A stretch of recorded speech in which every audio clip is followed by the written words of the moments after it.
We're continuing a pass with the conversation here on Uongozi Today, looking at the politics of the week that has been, also matters economy with the release of economic reports there by KIPRA, and also other social issues like also sporting the arena, where Afcon was a big win for the East African community, hosting this particular event in 56 years. Right, Professor Fred Ogola, looking at this editorial cartoon and what has been happening at the Bomas of Kenya right now, there are many issues that are coming to the fore, and as I mentioned earlier, you've been starkly denying this particular sittings at the Bomas, calling them illegal. So first of all, let me just start with the cartoon for Afcon. This is very easy to understand. It's just that people will be fighting for money. That is Afcon. Yeah. We are back to East African community. Yes. Who will eat more? Because from East African community, Nyerere said a man eats a man society. So will more money come to Kenya? Who has more stadiums?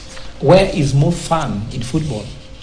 Who makes the East African football really go?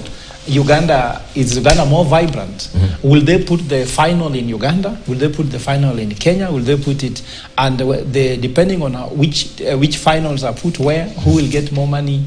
And of course, which country will have more investable? You know what I mean?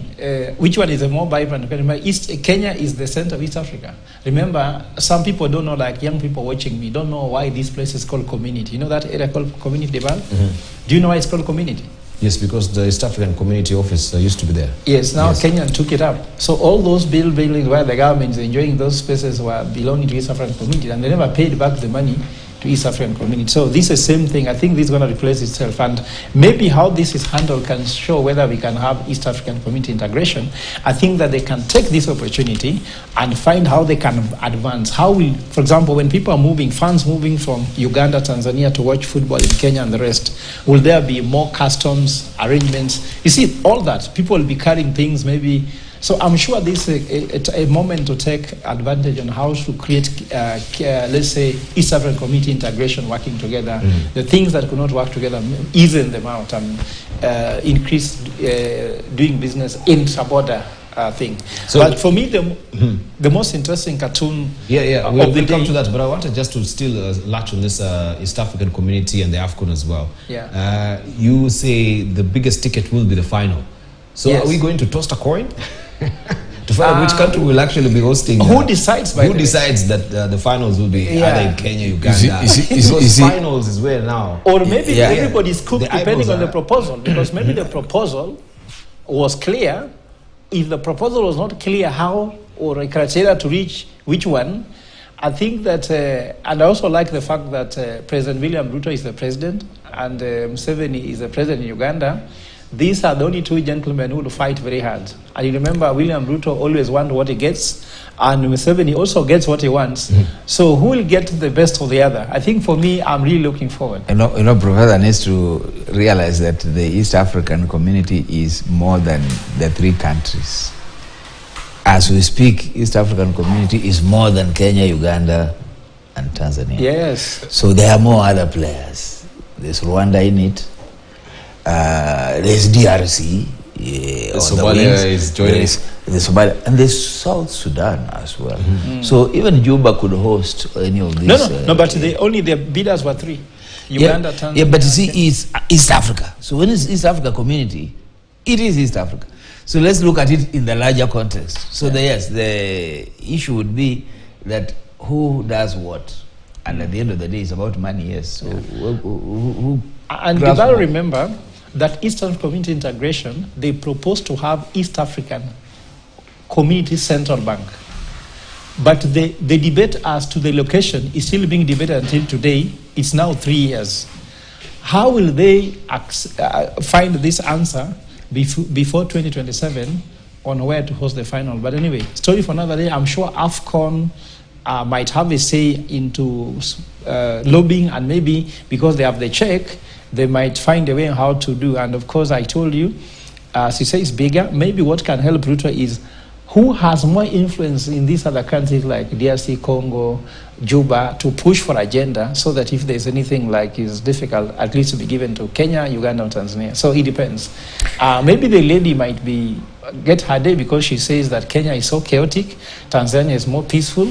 So why are you taking, and actually we have election in 2027, why are we even risking to have a finals in Uganda? You know, we have so many issues here on the board. So I guess as economists, we see too many variables in the air. Yeah. So how will we be... the electioneering period yes, because it's also always known that we are chaotic. So we will be hosting Afcon and also doing campaigns and insulting each other. And also taxes that are here in Kenya might make beer more expensive. Maybe beer will be cheaper in some other countries. So you see those things in the air. Now, if I leave that one, for me, the most interesting cartoon of the day. Are you done with? Yeah, we will come to the. Are you done with the Afcon? Because I wanted just to ask, especially on the Afcon, still in terms of capacity, infrastructure. By 2027, there was a very interesting also SMS here that was forwarded to one of or some of our panelists that will we borrow money for the construction of stadiums right now that we don't have money?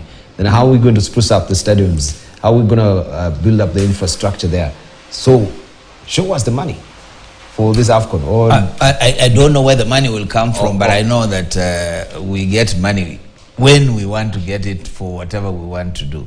But we also make promises. For example, I've been told that, you know, there were the 5 stadia that were promised during the previous regime, which were never delivered. Does the president rule that day? Yes. That he should have made good of the promises for the stadia as well? Now, I'm told we want to do modern ones. Forget about Moi, Kasarani, Nyayo. We want to do another one or some other ones.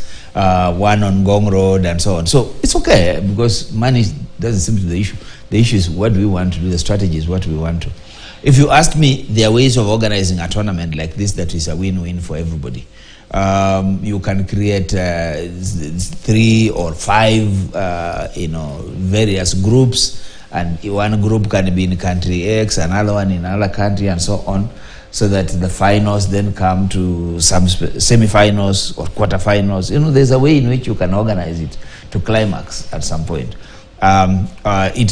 If you look at it from an infrastructure point of view, Kenya does have a number of stadiums that it can use, whether it's in Mombasa, whether it's in Hongwe in Kakamega, or we're talking about FIFA standard stadium. Yeah, because then they can be upgraded. So you can upgrade whatever you have instead of doing brand new.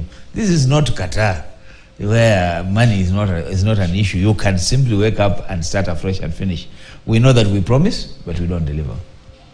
All right. Yeah, for me, if you look at the cost, I've just checked here and I found that in Europe it costs between $100 million to $1 billion to build a FIFA standard stadium. Now, this expressway was built with around 17.2 billion Kenya shillings. And I have done maths, and I think we can build this stadium without borrowing or anything.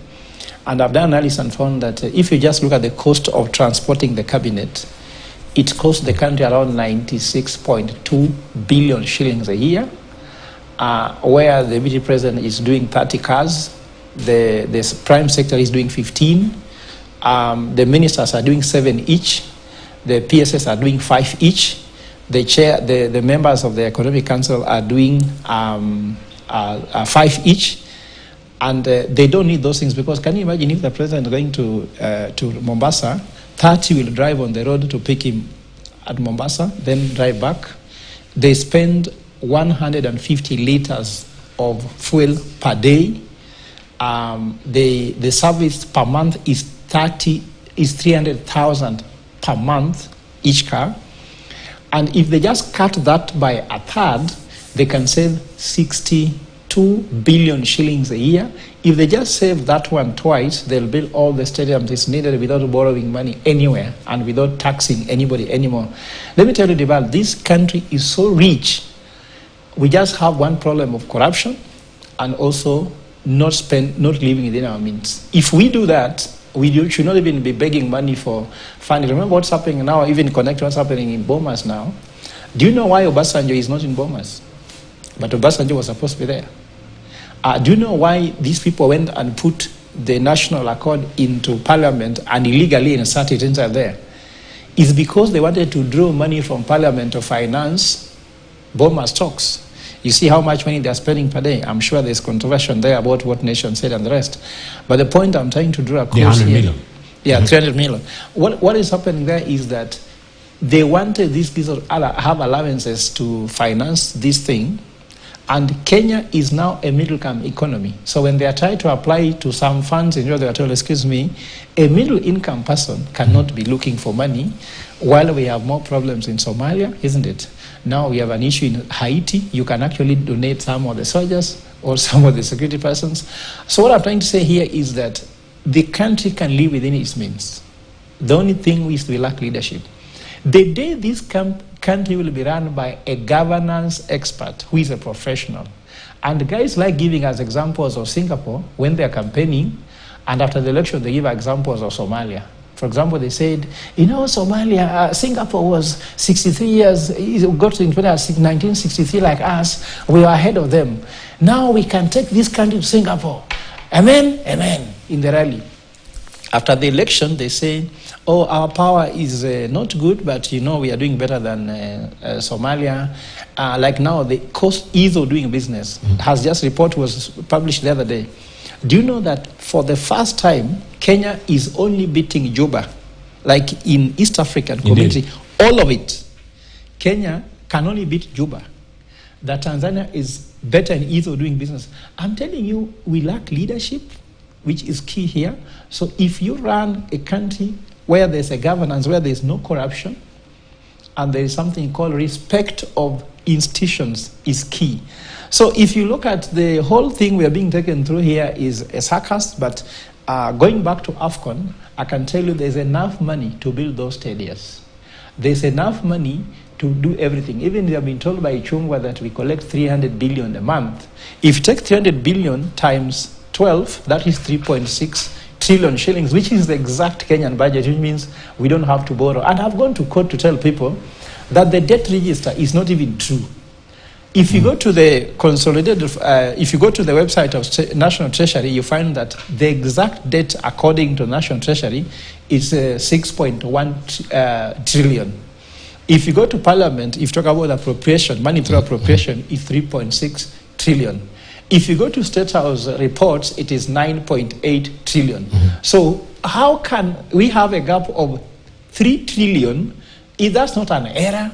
It's not just a miscalculation. There must be something really wrong. So actually these guys have to go to court to tell us exactly what is the Kenyan debt and what has it done. And Deval, if someone would give me a chance to run this economy, I run it like a private sector in the sense that what is the Kenyan balance sheet? If you borrowed this money, where did it go? But we find instances where someone goes to China, borrows money, and then they pass by Dubai, leave that money there, then come to Kenya, then where money did not come to has to pay that money. So that's what is happening here. And these are reports. I have very, very deep intellectual reports, but actually court has them. We are waiting for the court to decide. That ruling will really transform this country. If the court will be able to rule that our debt is 6 trillion, yet people are fighting in parliament to increase the debt ceiling, and the same parliament has a report that their debt is 3 point, they appropriated only 3.1 trillion. I can't understand what's happening in this country. In fact, all these members of parliament, they should go home as many as possible. Give them, you guys say we have over-representation, and no one actually is representing us to really go and execute to Kenya. Someone who goes to serve, like Doc has said. People go there to take party sides when they're financing their finance bill, passing for Ruto and Raila. The finance bill was never Ruto's versus Raila. It was the finance versus Kenya. Kenya is never in the picture. Thank you. And when you have people who are partisan to nothing, not partisan to the constitution, not partisan to professionalism, not partisan to the citizens, then you'll see all these things say it's our time to eat. So let them eat. All right. Yeah. There is an interesting editorial cartoon as well that Victor has drawn in the Daily Nation that we were to comment on before you took a short break. I didn't give you that sporting chance as well. And we can see him here as the chair who delivered. Yeah. So he should be left out of these conversations that are going on at Bomas of Kenya. Yeah. What is your contribution. You know, when I look at this newspaper, my brother Debal, and I was just telling my learned friend here, Dr. Martin, that he didn't give justice. You know, men for us looked very abstract, but when I look at it, I see a woman in green, which is IBC, very endowed like an African woman. I can see the ballot box there. If this is Chebukati, then it is Chebukati who was pregnant and delivered a president that was his president. It means then that who impregnated her? It is the president or it was Raila Odinga. If that was the case, then Kenyans didn't deliver. Because me, I was thinking that Kenya was pregnant and Kenya delivered a baby. If Chebukati is the one who delivered, then the president we have is not Kenyan president. It is Chebukati's president because he was the one who was pregnant on Kenyans' behalf. And the very reason why he needs to go to Bomas to explain. And if I go to the real substance of the matter here, what I was impressed with in Bomas yesterday is that Chereras and the rest, they kept their gun even after the president. Normally, because William Ruto became the president, maybe there was some intense lobbying at the moment, then they discovered they were wrong. So I would think there's some truth about Cherera for now. For sure, it affirms it. Because even after the election, even when Raila has no chance to be president between now and 2027, we are still seeing they are standing by chance and coming on camera. And in fact, even the commissioners who went there in person and said, our position do not change. This thing was a sham. And in fact, the fact that we are in Bomas and this thing being discussed, I've heard people saying, Supreme Court decided, that's what Chebukati said, that Supreme Court already decided. Let me tell you, Debal. You know, the court has never ever declared anybody innocent. I'm sure, Senior, you can agree with me. The court can never rule that Fred Ogola is innocent. The court says he is not guilty, but not guilty based on the evidence presented. So maybe the Supreme Court ruled that Raila Odinga lost to Ruto, given the evidence that Azimio brought, because for me, I looked at them and they said they were hot air. Maybe the hot air evidence brought by Azimio does not prove that there was no evidence. Maybe they collected the hot air out of the evidence, so just picked the top layer, and they didn't bring the real substance. Maybe what needs to be done is what was sitting there, and the only challenge I challenge the Cherera for is, then maybe you didn't help Azimio to have the right substantial evidence to take before Supreme Court to overturn that election. But that's a story that is gone, we call them water under the bridge. Nevertheless, Kenyans deserve to know the truth. Chebukati is a state officer who is now enjoying allowances that was paid by Kenyans. He deserves to come and tell Kenyans the truth, what happened, because they say in the Bible, the truth shall set you free. Yeah, thank you. Let's hear from Martin Low. Just having this particular narrative also just being related to the National Dialogue Committee, you could see how emotions were running high and bringing us back to a place where we were before, very nostalgic, in not really a positive way. And people wondering, are we now mudding this National Dialogue talks with the issue of a Cherera 4? Is it a water under the bridge? Though they're speaking from different parts of the world, because there's a fear and trepidation about also threats over their lives as well. You see, Dibal, I have concluded that we are a political country, and because we are a political country, politics work through up to Supreme Court. Supreme Court, on the matters of election, on the matters of presidential elections, is perhaps more political than it is legal. What is a commission? A commission, or an electoral commission, is a board. It is when it is functioning as a board. Not when Chebukati is functioning, not when Gulia is functioning. The moment there was no commission and there were 4 commissioners out, we stopped having a commission as we know it in the Constitution. So to say the Supreme Court said it is to forget that the Supreme Court was only being political and being expeditious. It looked at the circumstances and refused, it went blind on the issue of what is the commission. Even the question of how did Chebukati appoint himself as a national returning officer for purposes of elections. So it refused to look at that issue, and went into simple things such as, was there verification? Were the results tallied? They were announced. So if you were looking at constitutional issues, they were not properly framed, not by the petitioners and not by the Supreme Court either. For that very reason, those issues are still coming back. For that very reason, the National Dialogue Committee will be seized with those issues. So if we say the Supreme Court had finished them, why would we be having them there? I don't, and I've said this before, I don't think that the four commissioners were smart. Because it didn't happen that time they realized that these results were not being verified. They were marginalized from long time. They came in later. There was a trio, a group of three commissioners, Chebukati, Gulia, and this other fellow. Those fellows were the commission. They made sure that these other four were given peripheral duties, including serving tea and receiving visitors at Bomas. When they realized that actually serious things were happening and they needed to sit as a commission, it was too late. So, yes, there are issues. And in my view, even if we find a room to change the constitution or to fix the IBC, we must ask ourselves the question, what do we do with our elections? Certainly we don't want an election that's free and fair. We don't want representation that is based on people's will. Politicians want to be around. I mean, I saw the other day Baba saying that he's going nowhere. I mean, he's not going anywhere. So his Kenyans will have to decide where he goes. Because you see, at the end, he will not go anywhere by his own choice. But at some point, he has to be told by Kenyans that, yeah, thank you very much, you've done your bit. Similarly to Ruto, he has arrived, and his supporters are already beginning to say he's going to be around for 14 years, 7 years, 7 years. I mean, this is how we don't get it right. It's not about Kenya. It's not about we the people.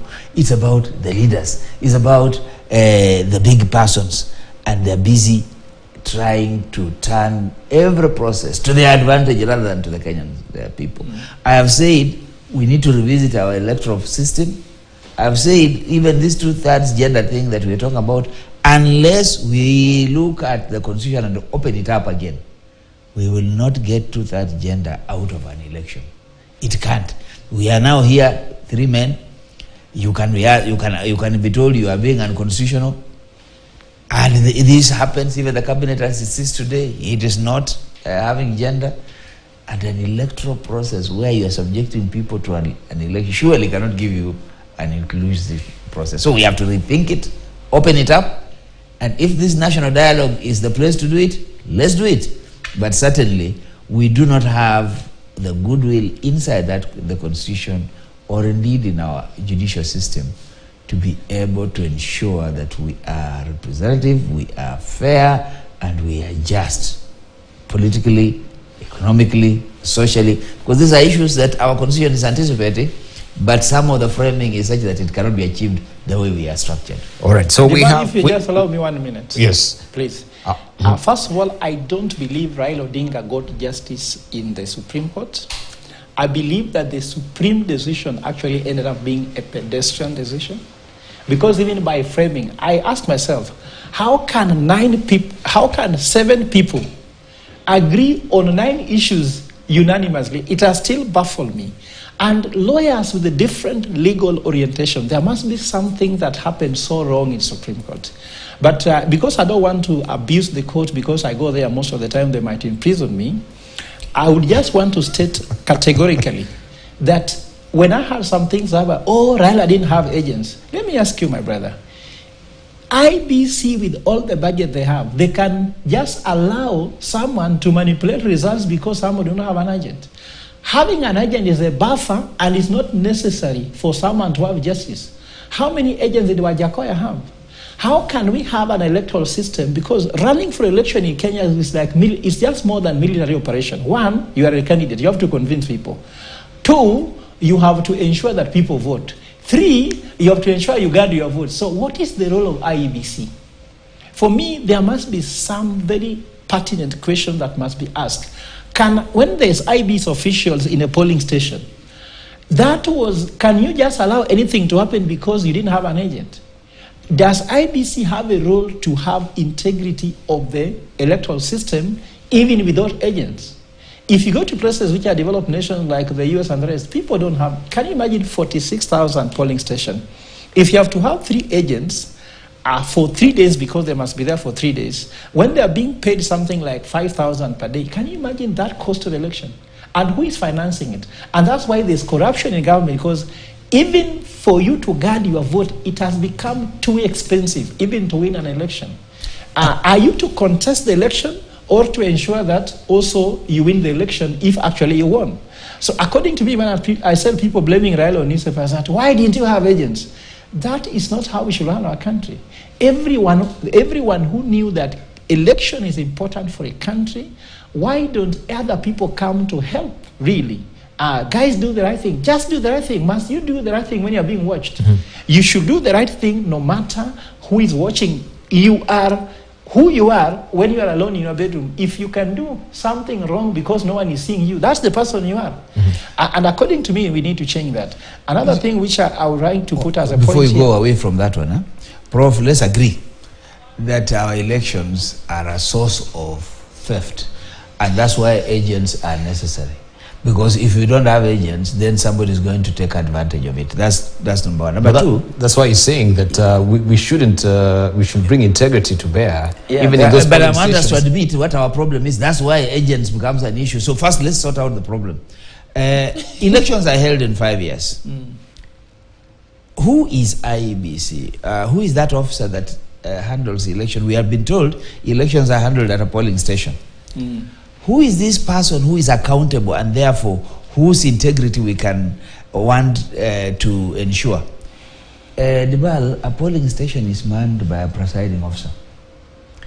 A presiding officer in elections in this country is likely to be a temporary fellow, a former recent university graduate, or a teacher, or some civil servant, or some other fellows out there. They are not IBC staff. They are trained for 2 days. And they are very Kenyan. If you go there and you tell them that, since you'll be very serious officers and you're managing these elections, here is X, you just do Y2, 1, 2, 3, 4. They'll be as easily manipulated as you can imagine. So what I'm saying is that the system we have for elections is so fragile that it can be penetrated. That's why even IBC does not know what happens in a polling station. They were simply picking data from that polling station. Does it have the ability to police? No. Who does the policing? The security and others. Who is in charge of a polling station as we speak in Kenya? It's not IBC. It's some circumstances. It's some form of the strongest person who is in charge of that, depending on who the strongest person is. That is financially. Financially.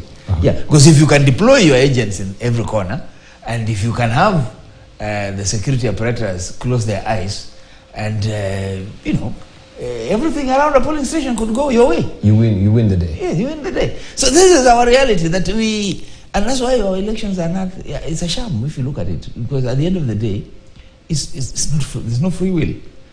Which is this free will that you want to expect out of a process that doesn't have integrity in the first place. But that's a bigger conversation. What I'm simply saying is, as Professor you're saying. So even if we have the credibility that, yes, we have a portal that is relaying all that, there's all evidence documented there.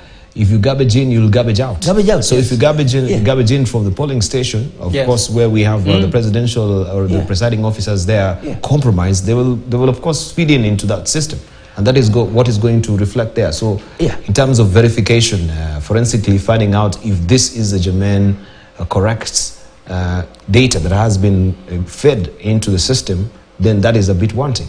So can you imagine Dibal? He took my time and he's still taking more. We have all the time. We have Dibal, the point I was making is this, that can you imagine that a person in the rural area can actually send their M-Pesa to any point in Kenya the way they want, and it gets there?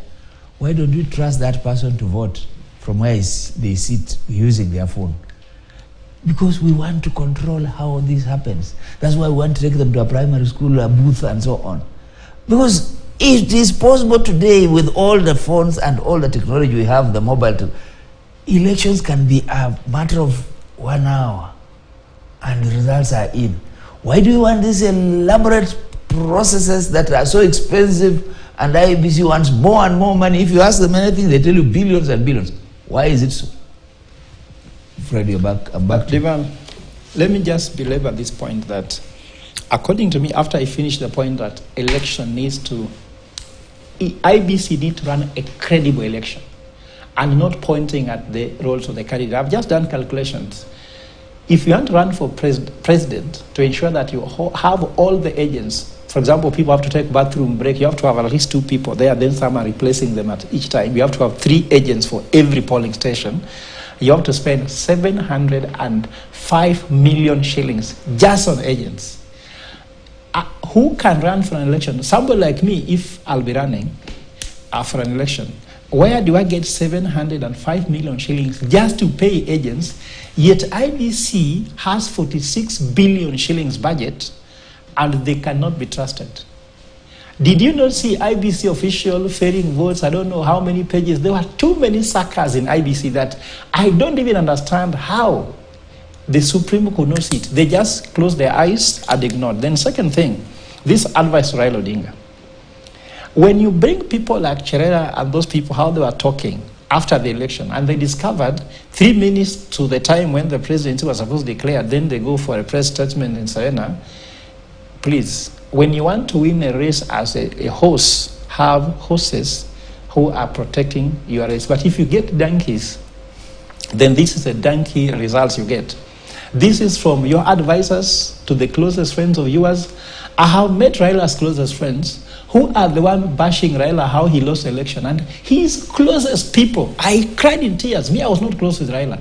But I was in every show telling people that Raila and Martha are the safe hands. I was even fired from my work for defending it. And I'm so distant. And I try to offer every solution I can. But the closest people, they knew everything and anything. And they knew nothing when now Supreme Court ruled out that they lost the election. The only time Raila's people do not know anything is when people are crying. When people are seeing and pregnant like with Chebukati with this thing here, had they known that the pregnancy was with Chebukati, they could have thought differently. I told Raila one thing. One, if you do not know who is procuring the IBC system, you've lost the election. Secondly, if nothing changes in IBC register, you will lose this election. These ones were, the thing starts from the register. And I tell you, there are so many people in that register who vote and they don't even exist. They vote and they don't even know the polling station. They are not even there. The staffing could be done from a polling station by somebody on their behalf. So the turnout, if you look, all the areas where Ruto won the election, the polling stations, the voter turnout tended to be higher than in areas where Raila won the election. What was the point? So the survey we did is that Raila's staff were suppressed, the voter turnout was much lower. So even if he could win in those areas, and he was winning with a smaller margin, but the margins where Ruto was winning in the areas were much significantly higher, the turnout was much higher, Raila's staff were much higher. So if you look at the map of the country, it was blue. But it was blue geographically. So if you look at Kenya geographically in voting, it was blue. But there was a yellow fever that ate all the blue nation. So if you look at the areas where Ruto went, there were more voter density, the turnout was much higher, and that blue fever ate all the blue color that the country was being colored.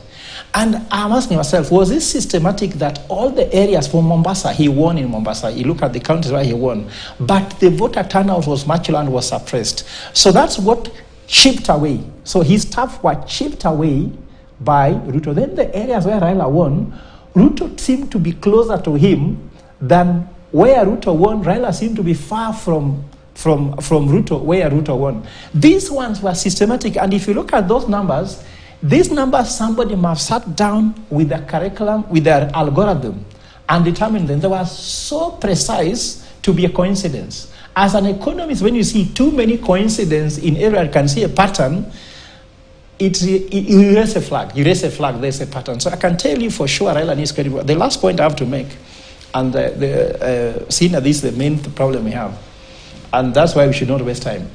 Who is in charge of how the electoral laws are made? Politicians, isn't it? How comes political election rules are this vague and opaque? There is no single politician that wants free and fair election. Nobody.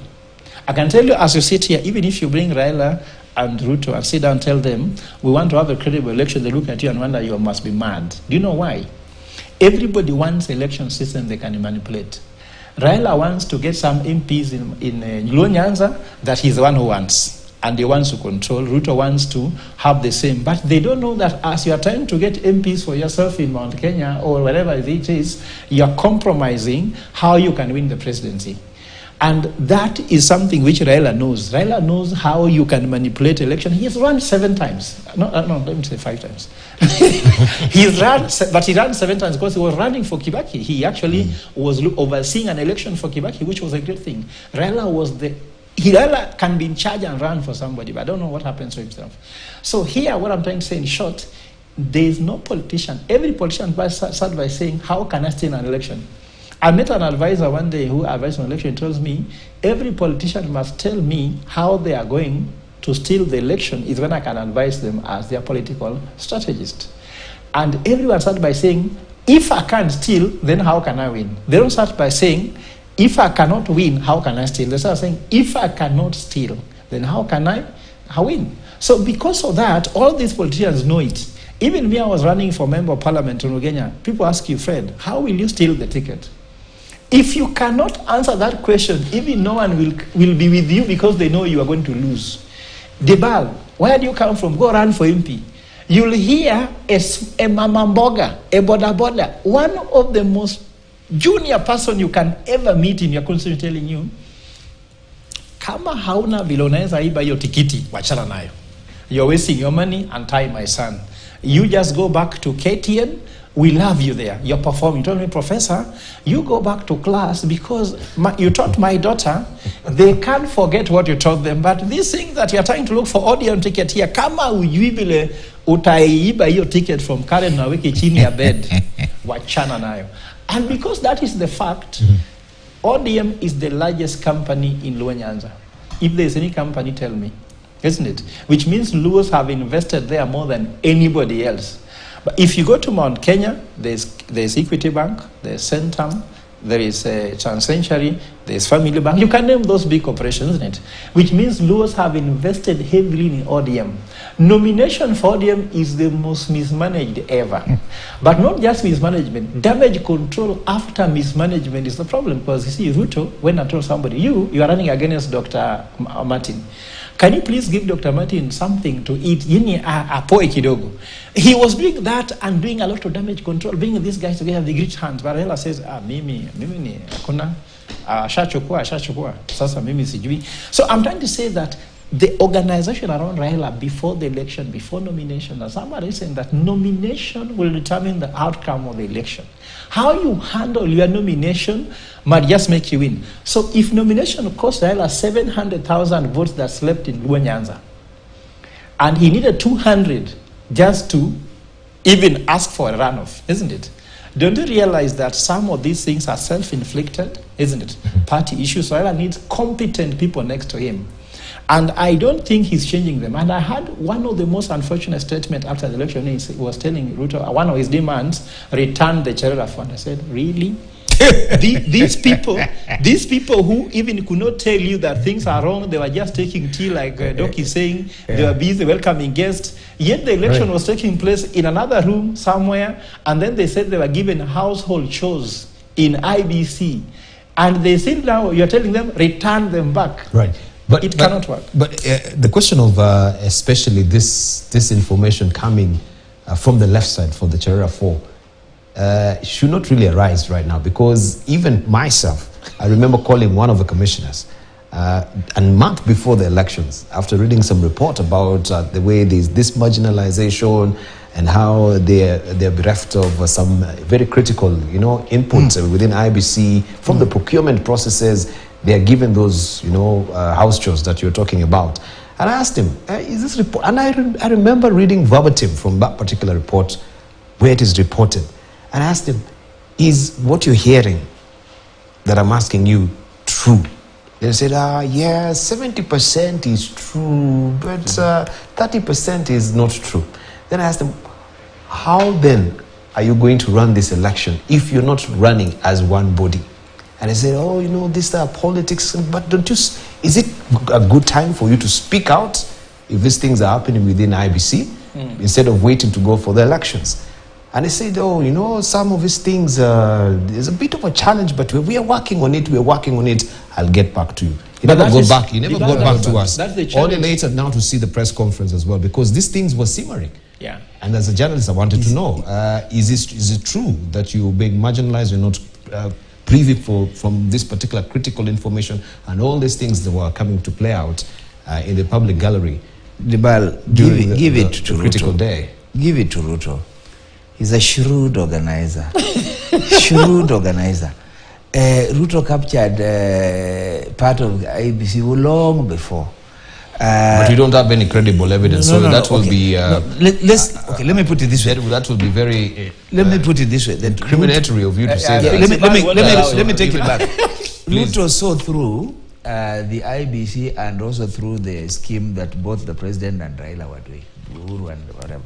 So if these are the four people that President Uhuru and Raila agreed on as commissioners, then they were the weakest link ever in that commission. So the real guys who were running the commission, who had been even there longer, was Chebukati, Gulie, and this is the third one, I keep forgetting. In other words, there was a vacuum in IBC. Gulie and Buyo. Yeah. And the people who did procurements, the people who did the arrangements, all of them were the three. These other guys were clueless of what happened.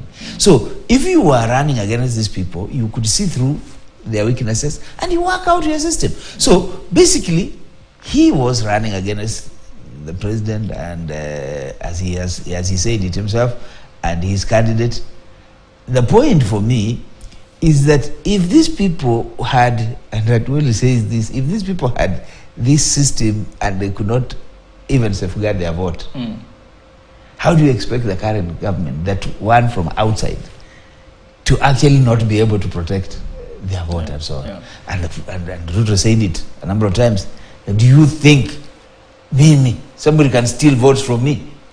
So the point I'm making is that if you are in politics, you see the opportunity, you see the advantage, and you make sure you take advantage. You make the most of it. The rest of what you have said is, and it will not even happen in 2027. If you don't like competent people around you, not that you can't get, you don't like competent people around you. You cannot attract competent people. And if you can't attract competent people, you cannot organize very well. And you have put it, every election, the nominations of ODM are anything but shambolic. It is not an election, but so to speak. Even UDA as a new party did some semblance of an election. Semblance. It may not have been, but they put up a show that they were trying. And in some places, there were surprises. Look at that young lady who won the ticket from Kericho. Yeah. That was a surprise. Now, look at the way Ruto handled this. If you are his friend and you didn't seem to have the ground, he did not stick with you. Yes. He left you at the whims of the people. So the people sorted you for him. But Baba will go and die with somebody who everybody is saying... He's already dead. He's already dead. So these are strategies that you need to look at.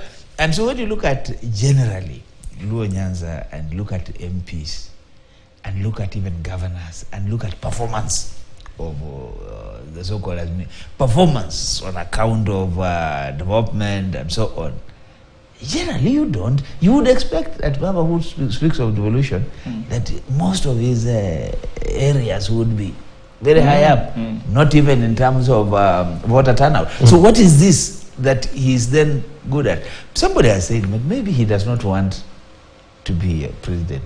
He's happy playing the role that he's playing, and that is working out well for him. But if he wants to be president, certainly, I don't think he still I can't say he doesn't have time, but I think that his better times are also behind him. So, Dibal, my submission there, which is critical, is that the issue of competence around Raila's campaign team and the commissioners he appoints, even if Raila is given a chance, appoint for us a commissioner.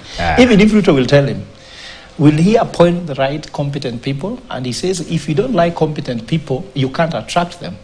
And anybody who is competent looks like he's criticizing you. And Ruto wanted to win the presidency, and something about William Ruto, which I've started to read, I've talked to some very key people next to him, they tell me that this guy was so focused, and if you listen to him when he was in high school, you could tell already he said he wanted to be president. So from there, he was intentional about anything. If William Ruto was to walk and eat maize in Kibera, he knows how that eating maize in Kibera will take him to president. I saw Ruto with a photo in Kano, in Kano Plains, standing in gumboots with a trouser next to a woman who was planting rice. And I said, this is touching. You could see everything was so intentional. Raila's campaign, there was so much noise around it that you couldn't see the signal of what they're trying to say. Raila tried to sell bananas, oranges, guavas, everything was just confusing. If I just tell you one thing, the launch of Azimio as a party in Kasarani was so disappointing. When Ida said, this is my husband, to Kenyans, I give to you. Then Raila was supposed to turn and speak. Then Raila started calling SK Machara to speak after that. I'm like, oh my goodness. You know, when your wife has delivered you to the nation, then again you start delivering another man to the nation. So I could see a lot of noise in the whole campaign. Narrative was a little bit noisy. They were too logical. Even marketing, you do not have to be very logical. Marketing is about emotions. People relate with the product with their emotions, not logic. It's how you make them feel. Yeah, so you must make them feel good. I'm sure, Dibal, you can understand that more than me.